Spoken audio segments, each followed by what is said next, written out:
우리 어제 여호수아의 믿음, 7일 동안 여리고를 도니 성이 무너졌더라 라고 하는 말씀을 나누어 봤는데요. 잠깐만 이 말씀만 한 번 더 기억해 보십시다.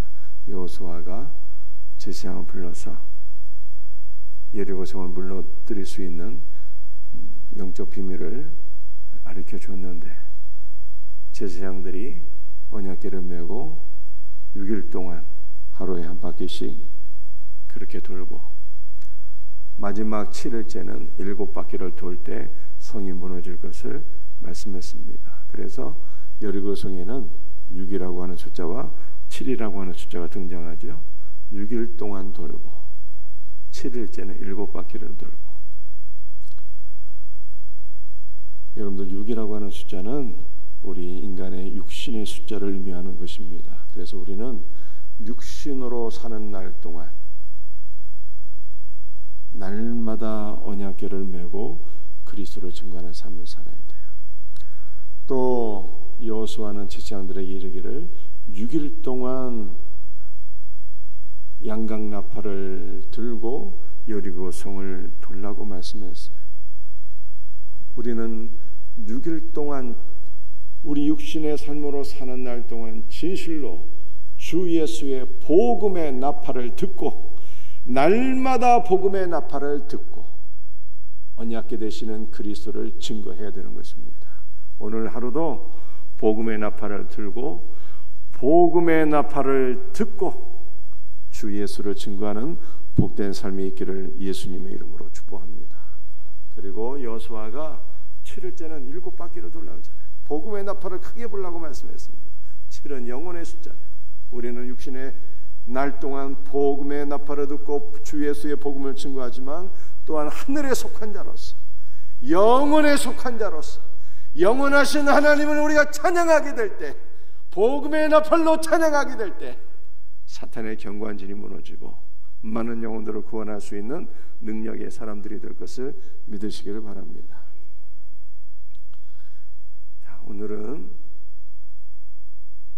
32절에 나타난 기드록, 바락, 삼손, 입다, 다윗 및 사무엘과 선지자들에 대해서 말씀을 살펴보겠는데, 히브리서 기자가 말씀하기를 내게 시간이 부족해서 이들을 다 말할 수가 없다 이렇게 얘기하고 있습니다.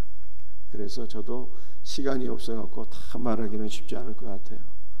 오늘 몇 명만 우리 한번 살펴볼 수 있도록 하겠습니다.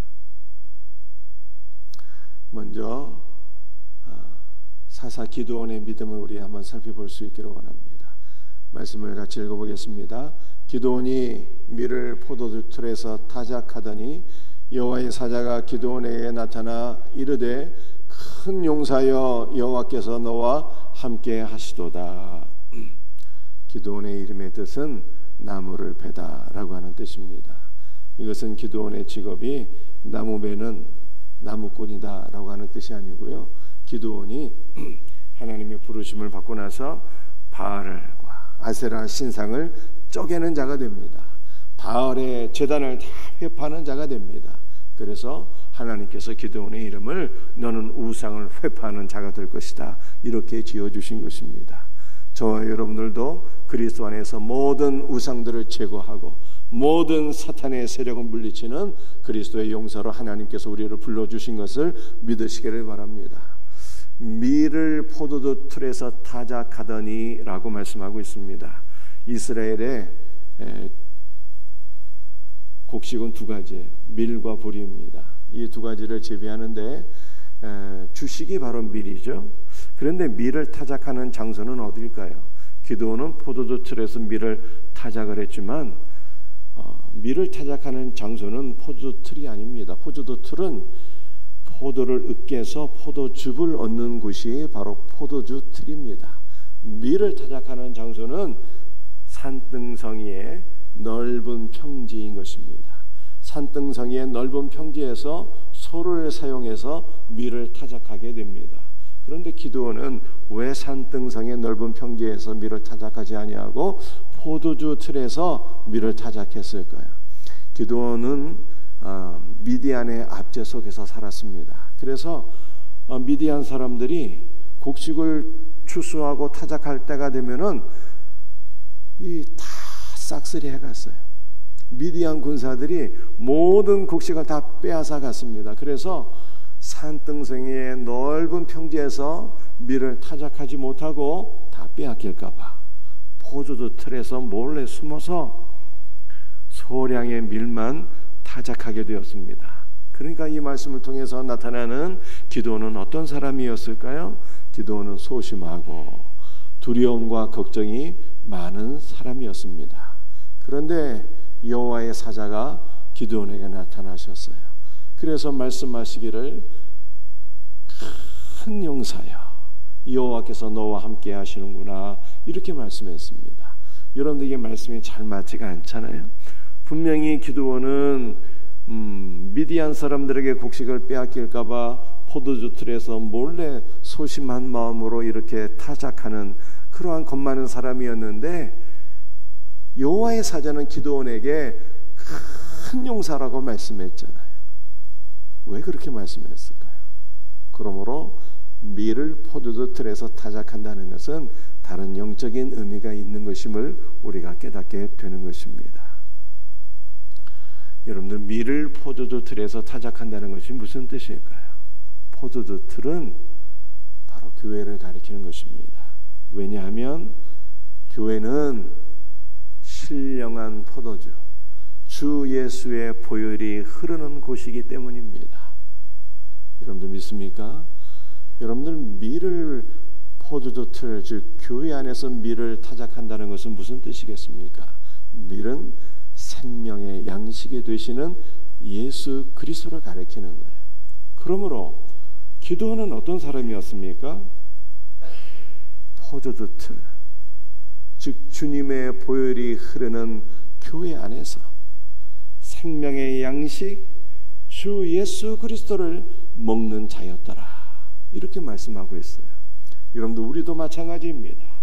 우리도 주님의 보혈이 흐르는 교회 안에서 생명의 양식 주 예수 그리스도의 말씀을 날마다 먹게 될 때 우리는 그리스도 안에서 큰 용사가 될 것을 믿으시길 바랍니다. 우리가 인간적으로는 소심하고 겁도 많고 걱정이 많은 자일지라도 주의 몸된 교회 안에서 생명의 양식을 날마다 먹게 될 때 큰 용사가 되고 여호와께서 함께 하시는 자가 되고 주 안에서 참말복이 되며 모든 미디안의 압제를 물리치고 모든 원수마귀의 압제를 물리치고 많은 영혼들을 자유케 하고 구원하는 큰 용사가 될 것을 믿고 저와 여러분이 이와 같은 사람 되기를 주 예수의 이름으로 축복합니다.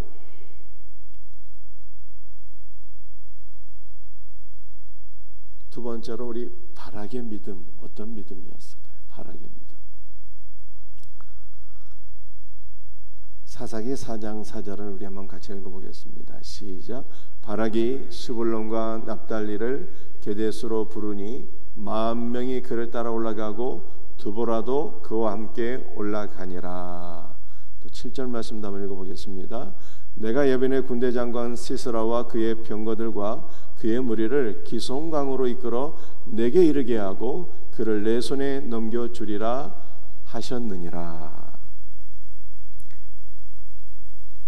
여사사 드보라라고 하는 분이 계셨어요.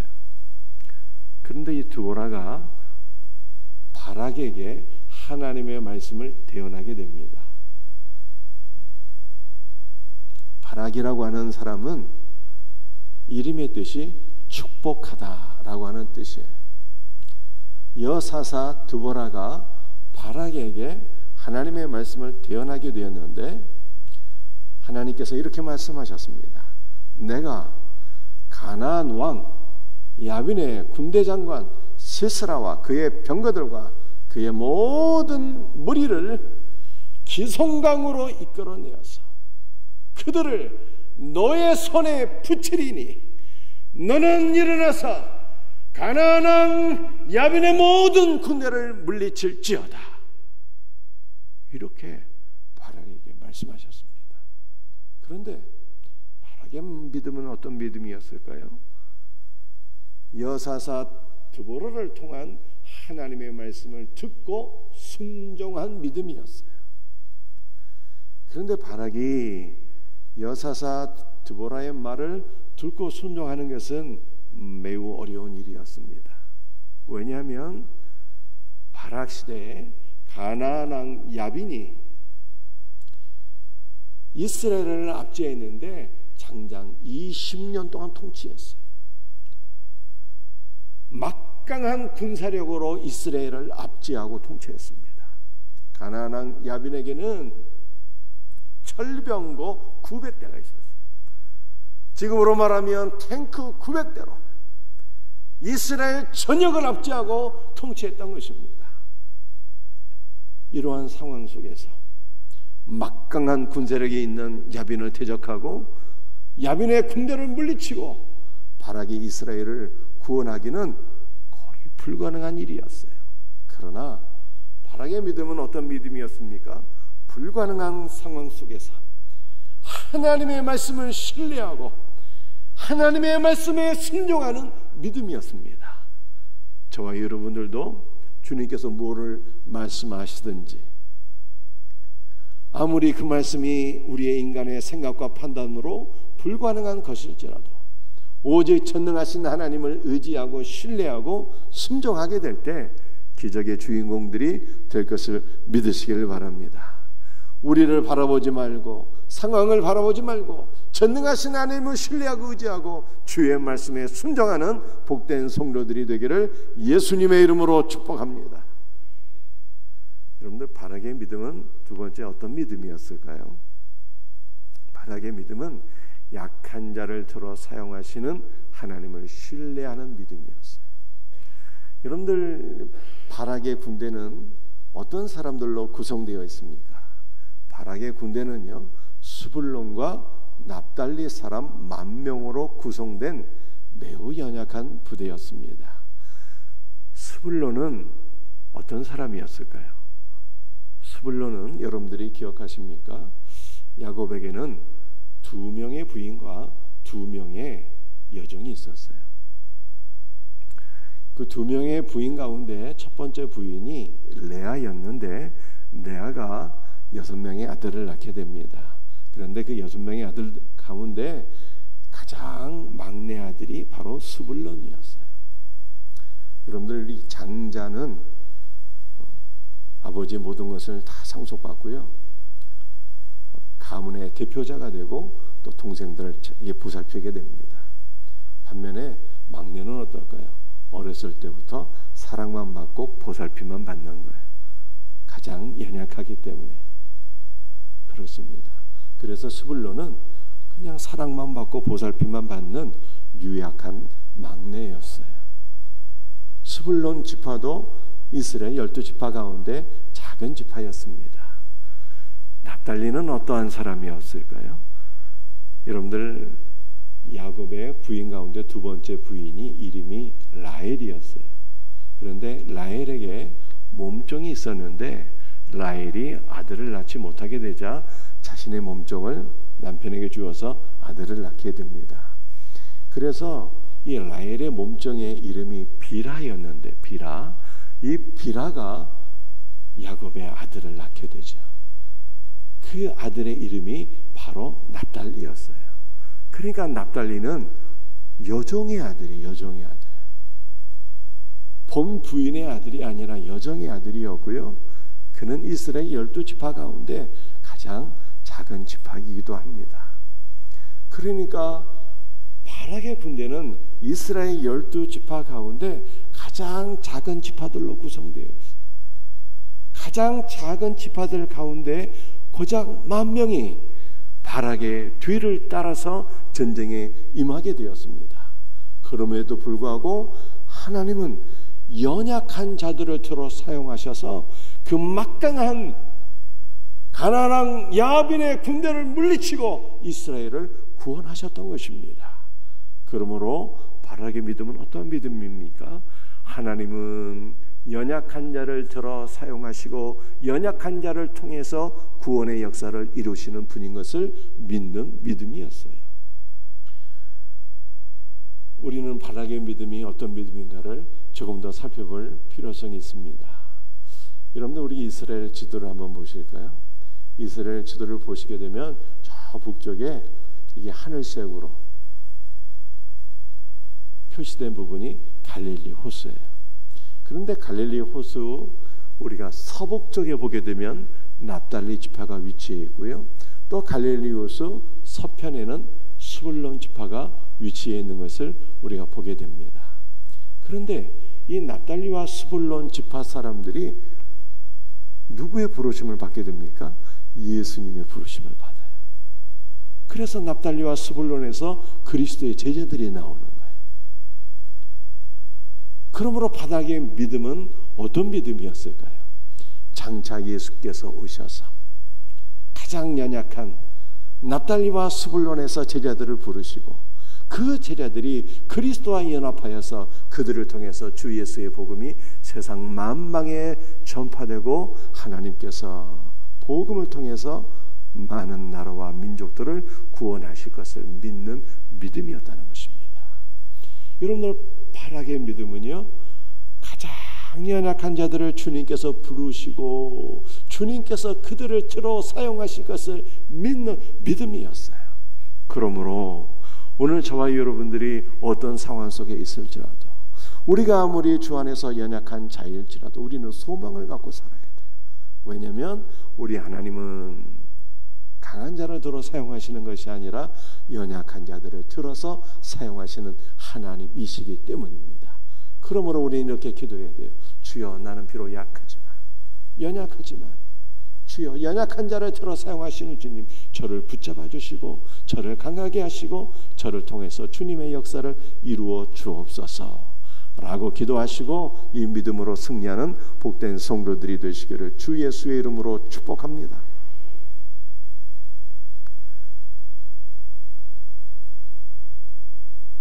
오늘 세 번째로 살펴볼 사람은 삼손입니다. 사사기 13장 5절, 우리 삼손의 믿음은 어떠한 믿음이었을까요? 말씀을 한번 같이 읽어보겠습니다. 보라, 내가 임신하여 아들을 낳으리니 그의 머리 위에 삭도를 대지 말라. 이 아이는 태에서 나옴으로부터 하나님께 바쳐진 나실인이 됨이라. 그가 블레셋 사람의 손에서 이스라엘을 구원하기 시작하리라. 성경에 보면 하나님께서 수태를 고지하시고 그러므로 태어난 아이들이 있었습니다. 구약 성경에 대표적으로 수태 고지를 통해서 태어난 아들은 이삭이 되겠고요, 또 삼손이 되겠습니다. 신약에서는 누가 수태 고지를 통해서 태어나게 됩니까? 예수님께서 수태 고지를 통해서 태어나게 되고요, 세례 요한도 수태 고지를 해서 태어난 하나님의 자녀였습니다. 하나님께서 천사를 보내셔서 마노의 가정에게 수태고지를 하셨어요. 마노의 가정에 자녀가 없었는데 너에게서 아들이 태어날 것이다, 그렇게 말씀하셨습니다. 그래서 태어난 아들의 이름이 삼손이었어요. 여러분들, 삼손의 이름의 뜻은 태양입니다. 이 삼손의 이름의 뜻, 태양은 바로 예수님을 가리키는 것이기도 합니다. 왜냐하면 말라기서 4장 2절에 이렇게 말씀하고 있거든요. 내 이름을 경외하는 너희에게는 공의로운 해가 떠올라서 치료하는 광선을 비추리니 너희가 외양간에서 나온 송아지처럼 뛰리라, 그렇게 말씀하셨어요. 이 공의로운 해는 바로 예수 그리스도를 가리키는 것입니다. 오늘도 공의로운 태양이신 예수께서 우리 모두에게 치료하는 광선을 비춰주시기를 주의 이름으로 축복합니다. 그래서 삼손은 어떤 사람이라는 것입니까? 예수님을 상징하는 사람이었다는 거예요. 여러분들, 이 삼손은 어머니의 태에서 나옴으로부터 하나님께 바쳐진 나실인이었습니다. 나실인의 뜻은 어떠한 뜻일까요? 성별되다, 그리고 하나님께 봉헌되다, 바쳐지다, 이런 뜻이에요. 여러분들, 나실인은 두 종류의 나실인이 있는데요, 종신 나실인, 평생 동안 나실인으로 사는 사람이 있고, 또 짧은 기간 동안만 자신을 하나님께 드리는 그런 나실인이 있습니다. 한 1년 동안 혹은 2년 동안만 온전히 자신을 성별해서 하나님께 봉헌한 그런 사람들이 있었다는 것입니다. 그런데 나시린으로 살 동안은 머리털을 자를 수가 없어요. 그래서 머리털이 길면 나시린으로서 하나님 앞에 구별되고 봉헌된 삶이 길다는 뜻입니다. 이해가 되시죠? 하나님 앞에 자기 자신을 바친 기간이 길면 머리털이 길게 되는 거예요. 그리고 하나님 앞에 자기 자신을 바친 기간이 긴 사람은 그만큼 성별되었고 그만큼 영적인 힘이 강력했습니다. 그래서 삼손의 힘이 그렇게 강력했다는 거예요. 하나님께 바쳐진 자였기 때문에. 그는 한 군대를 통해서 나라를 구원한 자가 아니었고요, 하나님 앞에 바쳐진 자로서 하나님이 주신 능력으로서 나라를 구원한 사람이었습니다. 그런데 저와 여러분이 바로 영적 나시린이에요. 왜냐하면 우리 모두는 하나님께 바쳐진 자입니다. 진실로. 우리가 언제 우리 자신을 하나님께 바쳤습니까? 예수님께서 우리 모두를 하나님께 그냥 다 바쳐버리셨어요.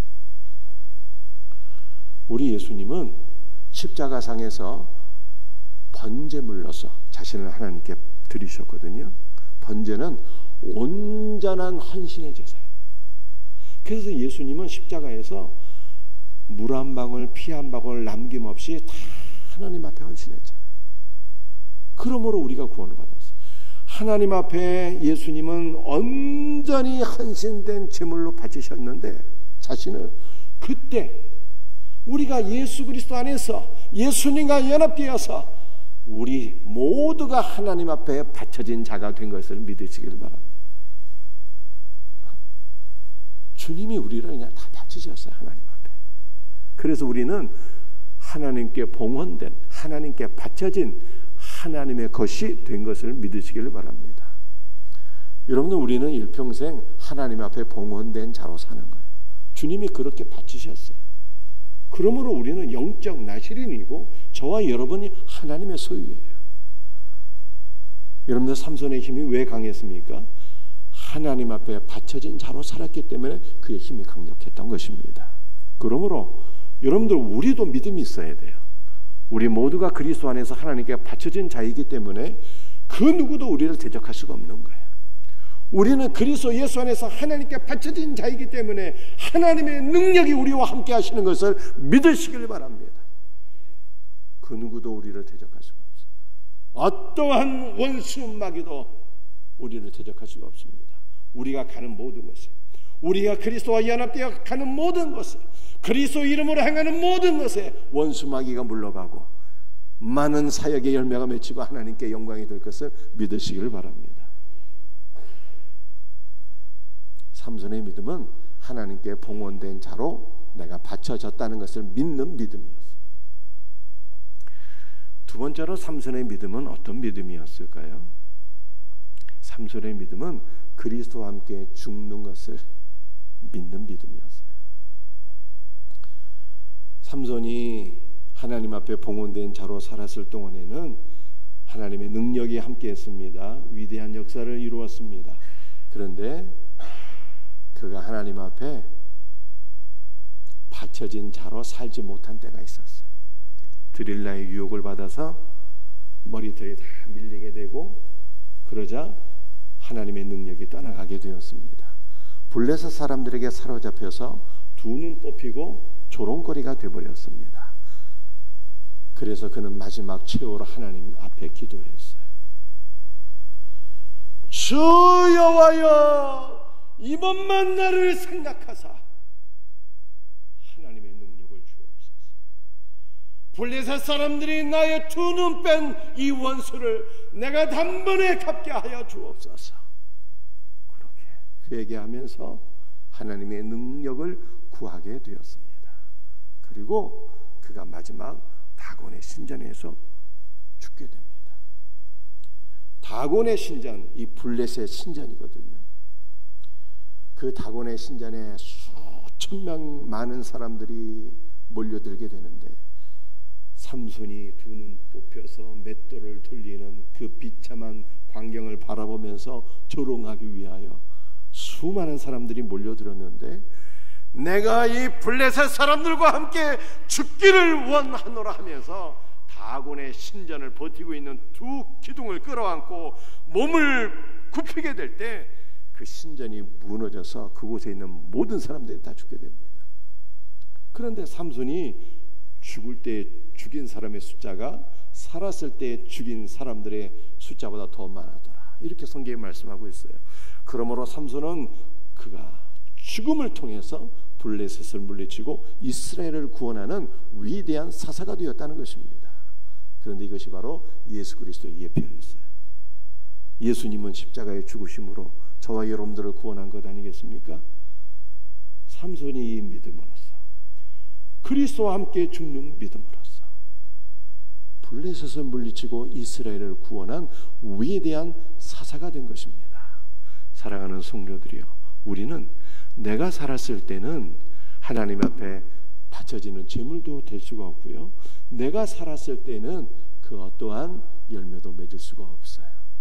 그러나 성경 무엇을 말씀하고 있습니까? 내가 그리스도와 함께 십자가에 못 박혔나니 라고 말씀하고 있어요. 우리는 그리스도와 함께 죽은 자입니다. 이것을 우리가 믿음으로 취할 때 우리는 그리스도와 함께 다시 산 자가 되고, 우리는 그리스도와 함께 많은 열매를 맺는 위대한 영적 사사 삼손이 될 것을 믿으시길 바랍니다. 저와 여러분은 이미 그리스도 안에서 죽은 자예요. 죽은 자로 우리가 살게 될 때 그리스도의 생명이 오히려 우리 안에서 강력하게 역사하게 되고, 우리도 삼손처럼 원수 마귀를 물리치고 많은 영혼을 구원할 수 있는 능력의 사람이 되는 것입니다. 이 믿음으로 살아가기를 주 예수의 이름으로 축복합니다. 오늘 세 가지 우리 말씀을 나누게 되었습니다. 기드온의 믿음, 주의 몸된 유한에서 생명의 말씀을 먹어 큰 용사가 되는 믿음이었고요. 바락의 믿음, 어떠한 믿음이었습니까? 순종할 수 없는 것을 순종하는 믿음이었고요. 바락의 믿음은 연약한 자를 들어 사용하시는 하나님을 믿는 믿음이었고요. 삼손의 믿음은 어떤 믿음입니까? 자기 자신이 하나님 앞에 바쳐진 자로서 사는 믿음이었어요. 그리고 삼손의 믿음은 그리스도와 함께 내가 죽었다는 믿음이에요. 이 믿음이 저와 여러분의 믿음 되기를 주 예수의 이름으로 축복합니다. 기도하시겠어요?